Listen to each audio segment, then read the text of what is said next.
Okay, good morning, everyone.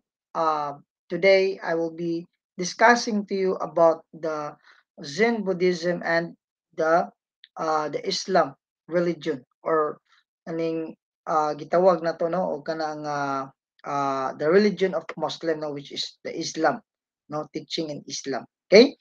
So I have to share to you my presentation so that you can also view.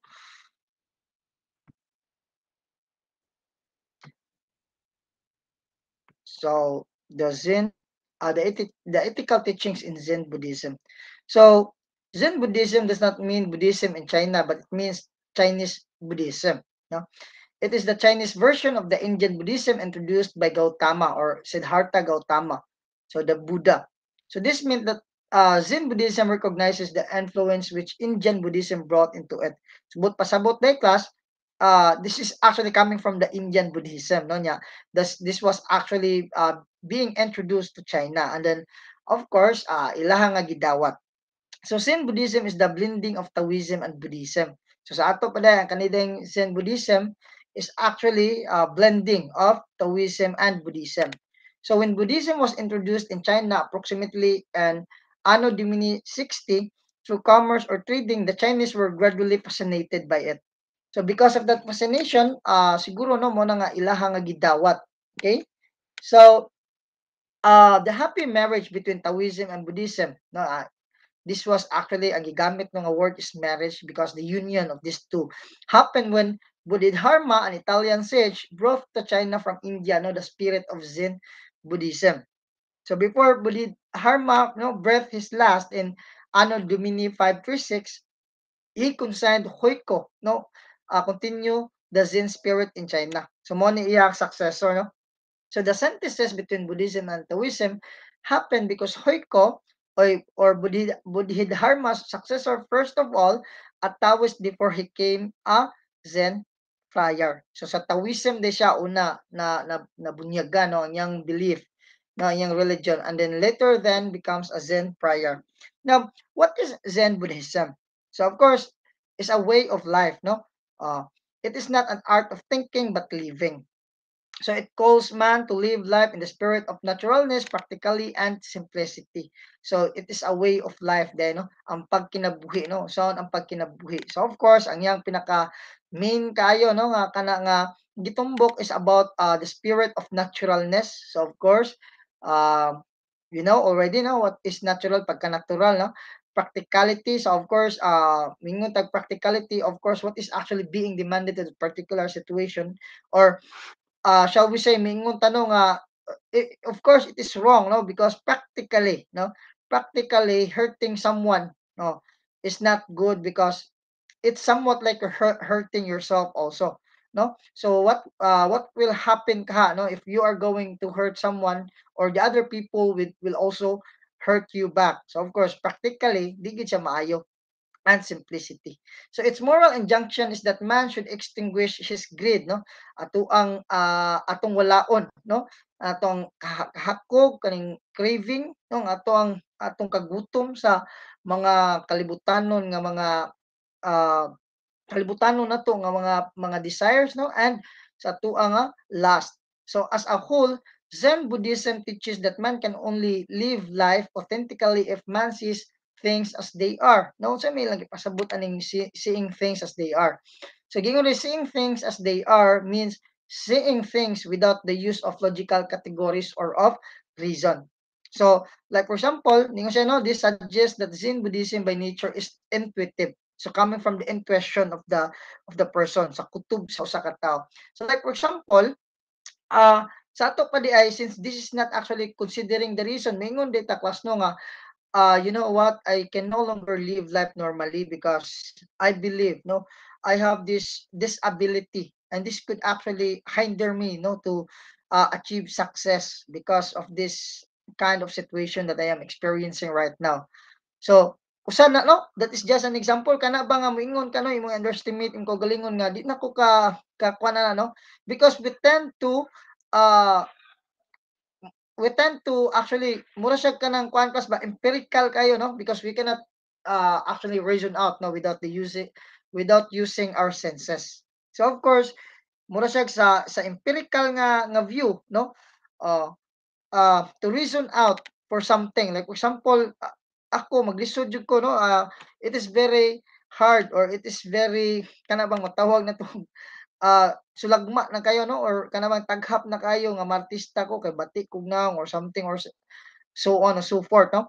So that is by means of imuhang gi-underestimate imong kaugalingon because of your imong personal na inkapasidad. Other than that also na may daghan, no, daghan pa nga examples kay later, I will discuss that one further. So intuitive coming from the kutub, no, of the Tao. So Zen monk regards reason as an inadequate standard of morality, no. uh, for them, this paralyzes man's natural drive or intuition to comprehend reality. Kaya usahay man god, we paralyzes we by nature, no. According to this Zen Buddhism, no, we have that intuition, no. We have that kutub that we can actually use that one, no, sa ato ang panginabuhi sa pagmatag adlaw. Now, let's proceed, no. Of course, the people are actually people are encouraged, no, to perform meditation that would allow individual to lacerate the layers of the senses. So of course, kaning pag-meditate na to class, no, feelings and thoughts contents so that he can arrive at the core of his being. Mabta na no nga ma-examine na to, no, nga like for example na uban, no, nga sa kaning gitawag og yoga. This is very important. This is one way of meditation. Now, ang terminology to lacerate the layers of the senses, no? Instead of kana bang ato ang kay kita, no, naka-focus naman gud ta about sa ato nga pagkalibutan nun nga pagpakabuhi, no. Usahay makuan ta, no, ma-overwhelm ta sa ato nga mga kuan, no, kana nga mga problema, no, kuan ta, no, malunoy ta, no, sa ka-encounter tag kaluya just because nakatend na tag-focus sa atua on how to resolve that problem. Now we forgot that somehow, no, we have to practice kanang gitawag og meditation because this could really help us. We are going to undress ourselves and allow us ourselves, no, to pause for a while and then work on for our spiritual nga kalambuan. Kaning meditation, to tell you honestly, this is something with kaning spiritual mo siya nga kalambuan, no. Ato i-set aside ang atong pagkatawhanon nga atong mga panginahanglan nga kagutom, kauhaw, atong mga desires to actually obtain a possession in order for the people to respect you, no, to for you to gain respect from the people, in order for you to become famous to the people. So sometimes, no, we have to set aside that one, no. We have to work on to our spiritual nga kalihukan, no, for us to grow spiritually. Meditation could help the people, no, diri sa aspect sa Zen, dako ka siya katabang, no, kay para ato ang set aside ang atong pagka tawhanon, no. Ang atong lihokon, ang atong espirituhanon nga kahimtang. We have to set aside focus so that we can actually arrive this what we call the core of his being or the very nature of ourself, no. Mo na mingon na nag-yoga nga think of nothing else. So of course you're going to undress yourself, no. You're going to undress yourself all of those worries, mga negative emotions, those earthly desires nga nasa imong kaugalingon. You have to set aside that one and focus more in order to reach the core of your being. Okay, the moral imperative in Zen Buddhism is centered in one's willingness to change one's view of life, no, not in the context of reason. So to change the view of life, like for example, of course, no, na may ubang mga tao, no, that they are kanina dili man ubang mga tao but majority, no, na ubang mga tao nga dili jud siya, it's very impossible for the people to actually encourage them, no, to become a highly spirited individual. Like for example, maingon tanong nga namo gyud mga tao, no, nga mga pobre, no, nya kana nga magpa set aside na sila ba nara sila pirmi sa kana dili may mo participate ana kay wa mo gud may kwarta, di may kakuan na, wa may kapasidad nga makahimo nga na kay wala ra mi ana ba, no? Due to some reasons in life, no? Daghang mga reasons nga muna ang tao, ah, muna no ang tao, the very nature of tao is di jud mawad-an og reason. Whatever will be, no? Like for example, mingon ta nganong nahagbong man mo tungod mangod sir kay wa may load. Na usahay arita sa rule sa arita sa moral imperative sa Zen Buddhism, no? Everyone should change the view of his life, no? By not using reasons. You have to change yourself, no? Like for example, mingon tanong nga kung ang tao walay gubaon kag sapatos, no? That doesn't makes you less, no? That you cannot be able to achieve, no? Whatever will be the things that you wanted to do in life. Or dili pwede mahimong buutan ang tao, it's because he was actually surrounded by the toxic people, no? Since we talk about kaning gitawag na to Zen Buddhism, no, mga pagtuo sa Buddhism. So of course we have to annihilate, no? We have to separate ourselves from this particular nga kuano nga hinungdan, no, nga natay pirmi reason. So contentment of life is the key to understand the meaning of life. Gingon sa Zen Buddhism as part of kaning the context of reason, no? Contentment. So kaning pag kaning biyang word nga contentment sayon lang siya no nga ato nga litukon. But if we are going to do that one, it's very difficult. You know what? Especially when you are used to you're that person no nga kanabang taas kay kag pangandoy sa kinabuhi daghan jud kay ka no. And at some point in our life we can actually arrive this what we call kanay bang usahay no manguan lang ta no magdali-dali na lang ta manlaktod na lang ta no, manlaktod na lang ta nga gani di na ta makontento no. Usahay makaingon ta karong adlaw malasa na ko'y kwarta wa jud ko nakit-an kwarta. But you forgot no nga ang gift of life nga gihatag sa imo that is already a blessing. It's more than just a money. And money cannot actually afford to buy life, even billions and trillions, no? So mo na labing tinuod. Now lastly, the man who understand the real meaning of life. Uh Contentment, lastly, the man who understands the real meaning of life is an enlightened one. So he has experienced Saturi or sudden jolt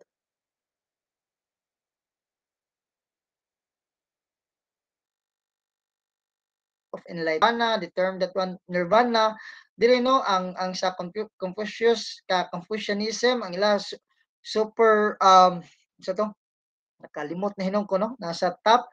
So you can never be that particular person if kuano superior man, sorry, superior man. Nya diri pod you will never be a saturi or kaning you'll never be an enlightened one or no the people cannot reach this peak of kaning gitawag og to become an enlightened one no if you cannot actually understood the real meaning of life.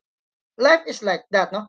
You have to appreciate, you have to learn to you know you have to learn to accept no whatever will be the things that may come into your life because atong una ono that the kind of life that we're celebrating right now is just a temporary and not a permanent. So I could say the Zen Buddhism also is reasonable to this kind of view, to this kind of moral this doctrine no that they are sharing to people because this could actually help the people to understand na despite this ato ang mga kahimtang no nga mga nagkalisod na to nga mga kahimtang sa walay problema no even katong mga rich people they also have problems no. So inana ra gyud no the life is actually balanced, the life that we are celebrating together despite or regardless of the kind of status that you have, rich or poor, single or broken hearted or something.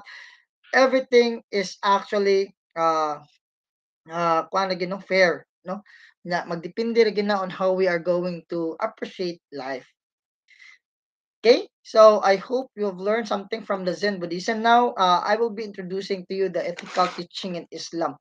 Now, Islam is actually primarily a religion and secondarily a community. So sa ato pa di ay ang Islam, no? As we know, aside from knowing that one that is a religion, it is also a community.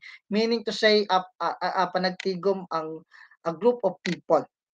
So, who are this group of people? So, of course, they are those who profess Islam. Okay? Its etymological meaning is derived from salam, Arabic term which means peace and surrender. So the perfect peace out of total surrender to Allah or God. So ang perfect peace diya, is to surrender yourself to Allah. Now, Muslim are those who profess Islam. However, it's not synonymous with Mohammedanism or a synthesis of Judaism and Christianity. Okay, class. I'm sorry, no, but I have to look from my notes. Okay, okay, no. So sa Islam teaching class, since it was already ano, this year parihas sa kaning gitawag na to Mohammedanism or a synthesis of Judaism on and Christianity, no. But ningon dire, no, ang very basic sa Islam is for example the Muslim believe in angels. So naalay mga kaparihas, no, but not totally that they are actually the same. The Muslims actually believes in angel, no, immortality of the soul, no. So the soul cannot be destroyed. The soul has no wala siya beginning, wala siya ending, no. And eternal and immutable and the commandments of God. So they also believe the two tablets that is actually given by the God, no, and that is actually given to the people for them to be able to be guided sa ilang daily living. Now, in addition to this, the Muslim also believe in Mary, Angel Gabriel, and the prophets. No, they believe that God spoke to Abraham, no, to ang ninuno, no, si Moses, si King David, no, sila may atuang nga mga unang nga mga sinugo sa Dios, no.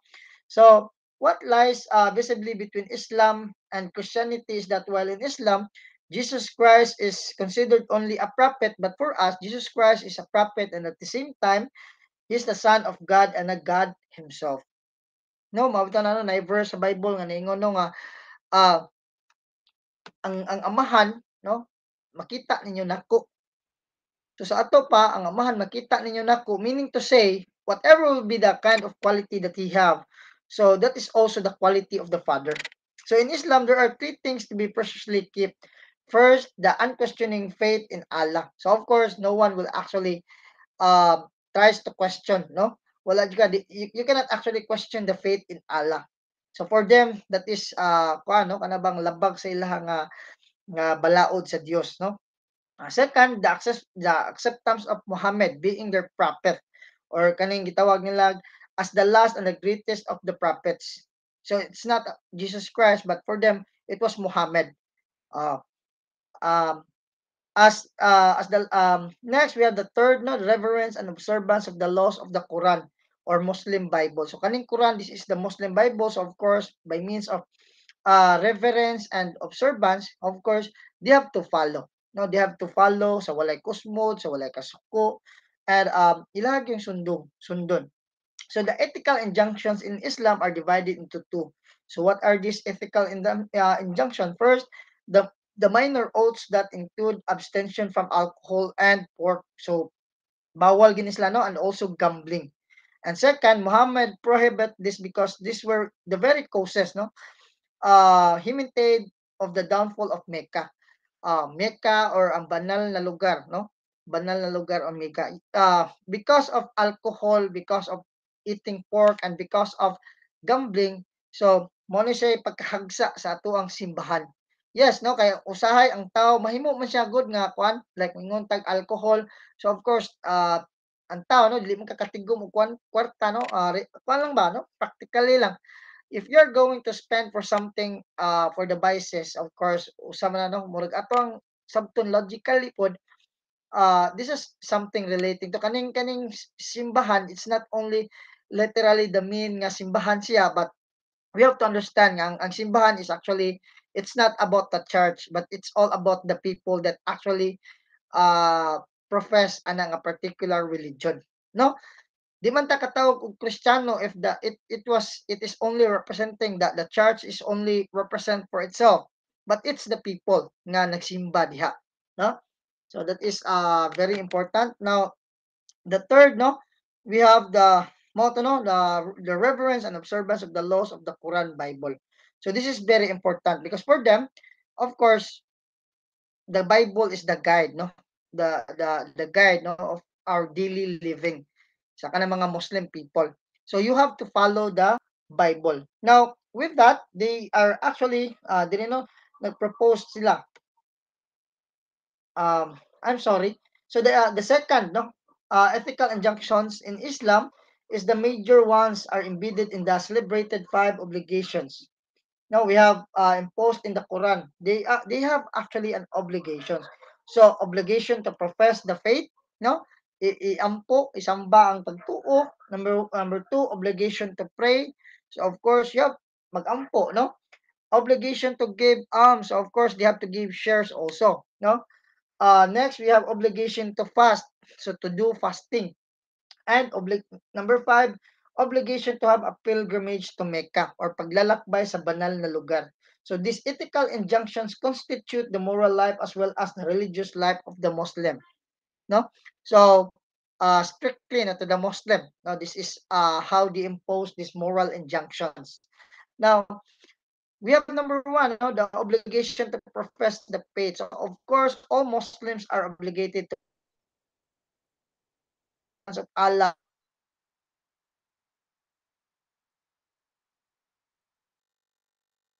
as the only God and Muhammad as Allah's messenger. So that's number one. No? They are actually inspired by the words or the wisdom that is actually coming from Allah. So they also believe in Judgment Day and the resurrection. So they believe, no, just like uh, what we believe also as a Roman Catholic. So in the day of judgment, Allah will reward those who are faithful to His words in the Quran and will punish the unfaithful ones. So na they hapon, no, they believe that Allah who is the creator will punish those who are faithful nagmatinud-anon, no, o nagmasundangon masundanon maunungon sa pagsunod sa iyang kasuguan. Now the obligation to pray, so of course the injunctions to pray in Islam can be fulfilled in two ways. So sa unsa man nga paagi, it could be a private and public. So a public prayer can be done at any time, in any place. Not prayer, sorry, prayer. No, a public prayer on the other hand is done 5 times during the day. The 5 times then, no, at dawn, no, at noon, no, in the afternoon, at sunset, and after dark. So naaday, no. So kalima ni sila magampo. No, this is very uh, this is their obligation. The obligation to give alms, of course, they are expected to give 2.50% sa ilahang or 2.5% sa ilahang total income. So of course, this is also uh, this is intended, no, para sa mga kagastuan sa simbahan if there are a need for rehabilitation and also for them, no, to ilang para limpyo sa ilang simbahan and so on and so forth. So this is how they actually think about giving an alms, no, as an obligation.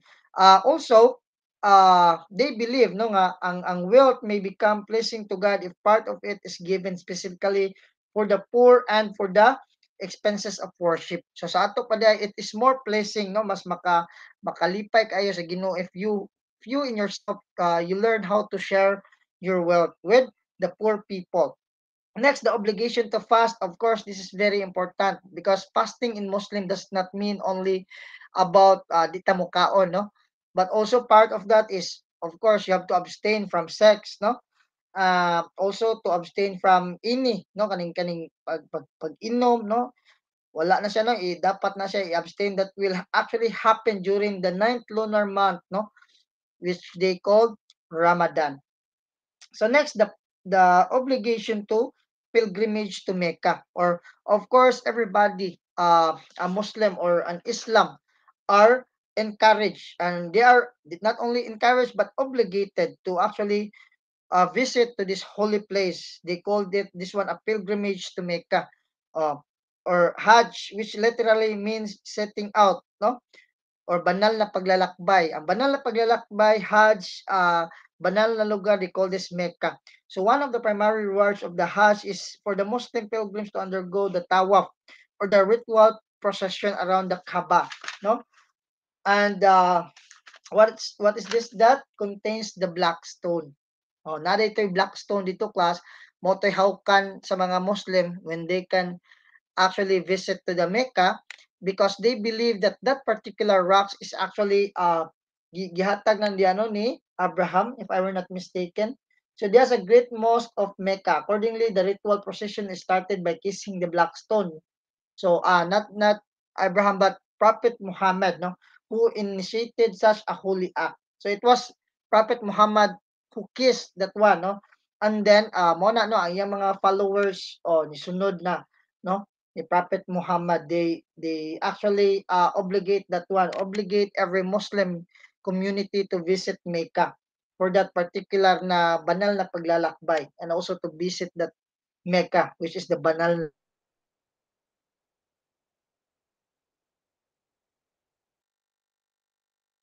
na lugar.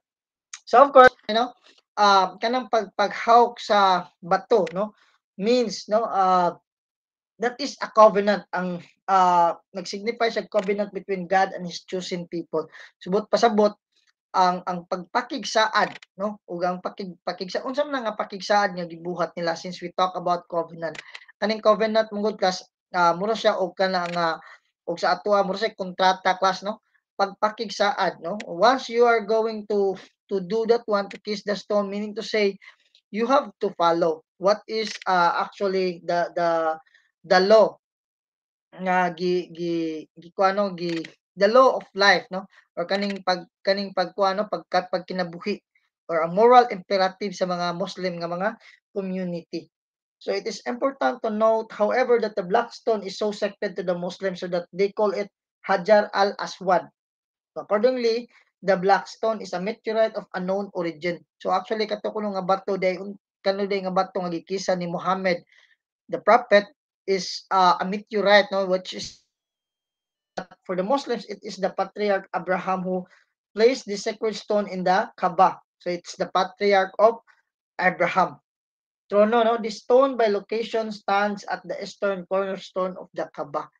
So this is actually this can actually be found in Mecca. So I think I have shared a lot of uh, interesting topics, no, to you. I hope you have learned a lot, and thank you so much. Don't forget to subscribe and hit the notification button, no, for you to be updated with the videos which I about to upload also. Thank you so much. This is your instructor, Rodolfo Padro. God bless you all.